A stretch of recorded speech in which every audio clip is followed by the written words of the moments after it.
Taste the Daily. காஞ்சிபுரத்தில் திமுக மாநகராட்சியின் சீர்கேடுகளையும் அவலங்களையும் கண்டித்து அதிமுக சார்பில் மாபெரும் கண்டன ஆர்ப்பாட்டம் நடைபெற்றது.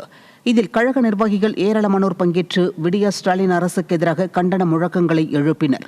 காஞ்சிபுரம் மாவட்ட கழகம் சார்பில் விடியா திமுக மாநகராட்சியின் மக்கள் விரோத நடவடிக்கைகளை கண்டித்தும், சொத்து மற்றும் தொழில் வரி உயர்வை கண்டித்தும், மக்கள் விரோத விடியா திமுகவின் ஸ்டாலின் மாடல் அரசை கண்டித்தும் மாபெரும் கண்டன ஆர்ப்பாட்டம் ஆட்சியர் அலுவலகம் முன்பு நடைபெற்றது. போராட்டம் இது போராட்டம், போராட்டம் இது போராட்டம். மக்களின் வாழ்வாதாரம், மக்களின் வாழ்வாதாரம் காக்கவே போராட்டம். கண்டிக்கின்றோம் கண்டிக்கின்றோம் கண்டிக்கின்றோம் கண்டிக்கின்றோம் கண்டிக்கின்றோம் விடியா திமுக அரசை, விடியா திமுக அரசை, விடியா திமுக அரசை, விடியா திமுக அரசை கண்டிக்கின்றோம் கண்டிக்கின்றோம் கண்டிக்கின்றோம் கண்டிக்கின்றோம்.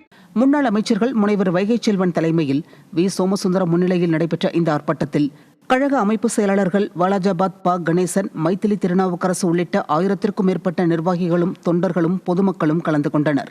இந்த கூட்டத்தில் பேசிய முன்னாள் அமைச்சர் வி சோமசுந்தரம், மக்கள் பிரச்சினைகளில் விடியா திமுக அரசும் காஞ்சிபுரம் திமுக மாநகராட்சி நிர்வாகமும் தொடர்ந்து அலட்சியம் காட்டி வருவதாக குற்றம் சாட்டினார். காஞ்சிபுரத்தில் மாபெரும் கண்டன ஆர்ப்பாட்டம் நடைபெற்றது. பாதாள சாக்கடை திட்டத்தை சரியாக செயல்படுத்தாமல் ஆமை வேகத்தில் நடந்து கொண்டிருக்கிறது. சாலைகள் முழுவதும் குண்டும் குழியுமாக இருக்கிறது.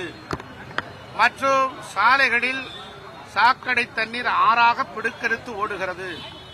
அலுவலகத்துக்கோ அல்லது வேலைக்கோ செல்கிற ஆணும் பெண்ணும் கீழே விழுந்து தங்களுடைய ஆடைகளெல்லாம் கரை பிடித்து நிலையை இந்த சாக்கடை தண்ணீர் ஏற்படுத்தி விடுகிறது. இது குறித்து கிஞ்சித்தும் கவலை கொள்ளாமல் காஞ்சிபுரம் மாநகராட்சி கைகட்டி வேடிக்கை பார்த்துக் கொண்டிருப்பதை கண்டித்தும், உடனடியாக இந்த நிர்வாக சேட்டை கவனத்தில் கொண்டு வந்து இந்த பாதாள சாக்கடை திட்டத்தை உடனடியாக நிறைவேற்ற வேண்டும்.